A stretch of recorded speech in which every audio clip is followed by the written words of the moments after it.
ये हिस्ट्री बन चुकी है। आप इसको अगर देखें कि ये the history has been written. ISRO ने चांद के क्लोजअप इमेजेस रिलीज किए हैं और चांद के ये क्लोजअप इमेजेस जो हैं वो लैंडर विक्रम ने कैप्चर किए हैं। देखें, इस्लाम की इमेज 9/11 के बाद काफ़ी ख़राब हो गई थी। उसके बाद अगर हमने उसको स्ट्रॉन्ग करना है तो इस तरह के बिहेवियर्स को रोकना पड़ेगा। अगर इस तरह के बिहेवियर चले जाएंगे तो मुस्लिम्स, चूँकि पहले ही टेररिस्ट में नंबर 1 पे उसको गिना जाता है कि इंडिया जो है वो इलेक्ट्रिक व्हीकल्स पे चला गया और हम जो है उसी पे खड़े हुए हैं। उन्होंने बुलेट ट्रेन शुरू की है, सबने देखा है, बिल्कुल फेसबुक में भी आ रही है। बुलेट ट्रेन वो बनाने तक चले गए और हम लोग जो है ये वाघा बॉर्डर पे जो है वो कर रहे हैं। अब यूरोप में किसी से भी बात कर लें कि हम पाकिस्तान से बिलोंग करते हैं या मुस्लिम मज़हब से बिलोंग करते हैं तो वो हमें एज अ टेररिस्ट देखते हैं। एक तरह से अच्छी बात है कि एक तरह से आप स्पेस को बहुत करीब से देख रहे हैं और हमारे लिए हम अपने स्पेस के बारे में ज़्यादा जान पाएंगे इससे। मेरा मुसलमान गाइस, मैं तब तक मुसलमान नहीं हो सकता जब तक मैं मंदिर के अगेंस्ट बात न करूं। हमारी जो काउंटर इंटेलिजेंस है या हमारे जो लोग बैठे हैं उनका क्या काम है? वो हमें ये बातें तो ना सुनाए जो गली मोहल्ले वाली हैं। यार ये डेड तो हो चुके हैं, दिवालिया तो हो चुका हुआ है। आप गरीब आदमी को देखो लेकिन ऑफिशियली डिफॉल्ट तो नहीं ना हुआ। तो यार वो क्या डिफॉल्ट हुआ यार? मेरे घर में खाना ही नहीं पक रहा तो मैं तो डिफॉल्ट में। हमें इतना आगाह ही नहीं किया गया हमें कि हम साउथ पोल क्या है और नॉर्थ पोल क्या है। ठीक है, ये आपसे ही पता चला है हमें कि नॉर्थ पोल और साउथ पोल में दो डिफरेंट चीजें हैं। आप किस खेत की मूली? तुसी ਤੁਹਾਡੇ ਤੇ ਜਿਹੜੇ ਕਰੋੜਾਂ ਅਰਬਾਂ ਲੱਗਦੇ ਨੇ, ਤੁਸੀਂ ਦੱਸੋ ਸਾਨੂੰ ਤੁਸੀਂ ਕੀ ਕੀਤਾ है? उन्होंने ये नहीं देखा कि यार हमने पाकिस्तान को हराना है, उन्होंने कहा कि हमने अपने आप को मजबूत करना है। एलॉन मस्क का जैसे आप बार बार जिक्र कर रहे हैं ना, एलॉन मस्क का जो है उसका अगर इंडियन में इन्वेस्टमेंट है तो उसका वहाँ पे बड़ी तादाद में अगर इन्वेस्टमेंट कर रहा है तो उसकी एक वजह है कि वहाँ पे उसको हालात जो है पाकिस्तान के मुकाबले में बेहतर करते हैं। लेकिन आज इंडिया का जो झंडा है वो चांद पर पहुंच गया और हम इसी बात पर फख्र करते रह गए कि जी हमारे चांद में झंडा है और बॉर्डर पर हमारे जो सिपाही हैं, हमारा जो फौजी है, उसकी टांग जो है वो इंडिया के फौजी की टांग से ऊपर होती है। मुझे लगता है जो हमारी दोनों मुल्कों के दरमियान की जंग थी वो इंडिया वो जंग जीत चुका है और शायद बहुत अरसा पहले जीत चुका है। देखिए, ये टांगे उठाना या इस तरह की बातें करना ये तो मैं नहीं समझता कि कोई ज़ेद देता है। अच्छी बात है, ठीक है, क्योंकि आपके सामने है कि इस वक्त हम जो इस वक्त दौर है ना वो है मॉडर्न टेक्नोलॉजी का। मैंने पहले भी बात की है इंडिया के हमसे आगे बढ़ने की वजह क्या है। आपने एक नाम सुना होगा, इंडिया की कंपनी है टाटा कंपनी है। हमारे पूरे पाकिस्तान में सिर्फ 6 लाख वेब डेवलपर हैं और उस अकेली कंपनी में जो नहीं 8 लाख डेवलपर हैं। उनकी 67 जो यूथ है ना 67% है वो मॉडर्न टेक्नोलॉजी के बहुत ज़्यादा करीब है। आपने सियालकोट का वाकया देखा होगा लास्ट टाइम, एक यहाँ पर एक श्रीलंकन बंदे को मार दिया गया, जलाकर मार दिया गया। जी, क्या कहना चाहेंगे जब इस तरह के वाकये हमारे अंदर से निकलेंगे तो लोग हमें क्या देखेंगे, कैसे देखते हैं? सर देखें, इस्लाम की इमेज 9/11 के बाद काफ़ी ख़राब हो गई थी। उसके बाद अगर हमने उसको स्ट्रॉन्ग करना है तो इस तरह के बिहेवियर्स को रोकना पड़ेगा।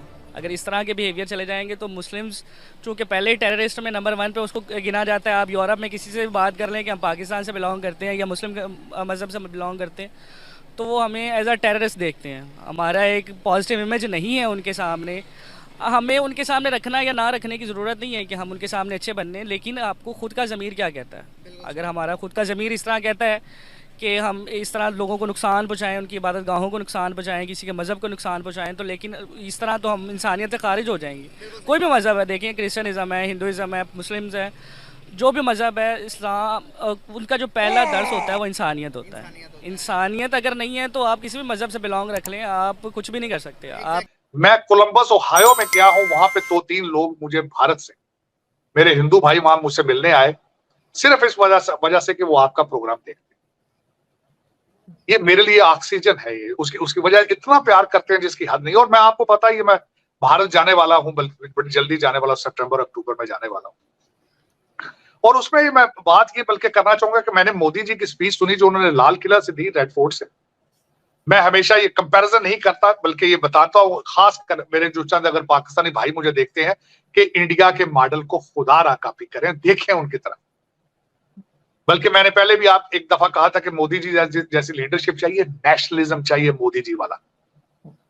कौमें तरक्की करती है नेशनलिज्म की बेस पे। इस वक्त भारतीय नजात लोग जो इस वक्त कनाडा में है, अमेरिका में है, जो ऑस्ट्रेलिया में है, जहां जहां है, वो पढ़ के वापस जा रहे हैं। उनको अब इंडियन इकोनॉमी सूट करती है। उसकी वजह यह है जब वापस जाते हैं सेविंग ज्यादा होती है भारत के अंदर। अपॉर्चुनिटी, और यही कंपनियां वहां जा रही हैं, इनके पैकेजेस अच्छे हैं, फिर जो सहूलतें हैं, ड्राइवर है, कुक है, घर में काम करने, वो चीजें वेस्ट के अंदर मौजूद नहीं। तो इस वक्त भारतीय जो है वो वापस जा रहे हैं, और मैं प्रेडिक्ट करता था, बड़ा अरसा पहले ये मैं प्रेडिक्ट करता रहा हूं कि जाएंगे वापस। एनर्जी की तो शेप ही बदल गई है ना, हम तो फॉसिल फ्यूल्स पे जिंदा है ना। आप एनर्जी को देखें कि एनर्जी की शक्ल ही बदल गई है। आज जो बातें चल रही हैं, कल हम बात कर रहे थे कि इंडिया के अंदर जो है वो इलेक्ट्रिक व्हीकल्स जो है वो किस पैमाने पे वहाँ पे इन्वेस्टमेंट्स हो रही हैं, ठीक है। तो अब आप इस चीज़ से अंदाज़ा लगाएं कि इंडिया जो है वो इलेक्ट्रिक व्हीकल्स पे चला गया और हम जो है उसी पे खड़े हुए हैं कि भाई हमें किस तरह जो है वो अपने आप को फॉसिल फ्यूल पे ज़िंदा रखना है। और हमने फॉसिल फ्यूल पे इसलिए ज़िंदा रखना है बिकॉज हमें इस चीज़ का पता है कि साड़ी दाल नहीं गलनी, हमने असा उथे ही परत पहुँचाऊँ, हमें जो है वो कभी हमारे यहाँ पे जो लोग हैं, जो लोग पाकिस्तान को नहीं चाहते कि हमें सस्ता तेल मिले, वो लोग जो पाकिस्तान पे नहीं चाहते जो रीन्यूएबल एनर्जी में हम कन्वर्ट करें, वो लॉबीज़ हैं पाकिस्तान के अंदर। तो अब आप इमेजिन करें वो लॉबीज़ हमें किस हद तक, हमें कहाँ लेके आ गई हैं, और फिर हम परेशान होते हैं। देखें इंडिया और ईरान जो है वो चाबहार पोर्ट तो पोर्ट, वो तो एक यूरेशियन कनेक्टिविटी की बातें हो रही हैं, ठीक है।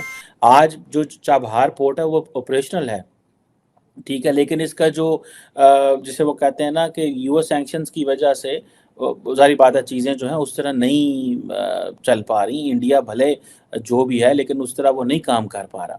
अब आप ये देखें कि जो इंडियंस को तो कहीं ना कहीं पे because of strategic autonomy, financial dependence नहीं है अमेरिका के ऊपर और बाकी ममालिक के ऊपर, गो के ट्रेड और बाकी चीज़ों में तो ज़रूर मौजूद है, लेकिन अगर वो फाइनेंशियल इंडिपेंडेंस होने की वजह से वो सारे फैसले कर लेता है, ठीक है। आपको पता है India, Iran, Afghanistan, Armenia, Kazakhstan, Russia और जो उज़्बेकिस्तान है, ये चाबहार डे इन्होंने सेलिब्रेट किया था 2021 में एक दफ़ा, और उसकी वजह ये थी कि वो कहते हैं जी किस तरह जो चाबहार है उसको हम रीजनल ट्रांजिट नेटवर्क, और ये प्योरली बहुत सारे लोगों का कहना है, मैं कॉन्स्पिरेसी थेरीज पर ना यकीन रखता हूँ, neither I believe in hatching conspiracy theories, और वो ये है कि जी वो ग्वादर पोर्ट को नीचे करने के लिए, ठीक है। सो मेरा ख्याल है ग्वादर भी तरक्की कर सकता है एंड चाबहार भी उठ सकता है, दोनों जो है वो पोर्ट्स उठ सकते हैं। अब महिंद्रा थार, आज से 2 दिन पहले महिंद्रा थार ईवी में भी उन्होंने लॉन्च कर दी है, इलेक्ट्रॉनिक महिंद्रा थार, यानी कि इंडिया में आप देखें फिर वो कहते हैं जी बातें करते हैं, लो जी उथे मेजॉरिटेरियनिज्म है, उधर हिंदू हैं, ये हैं वो हैं।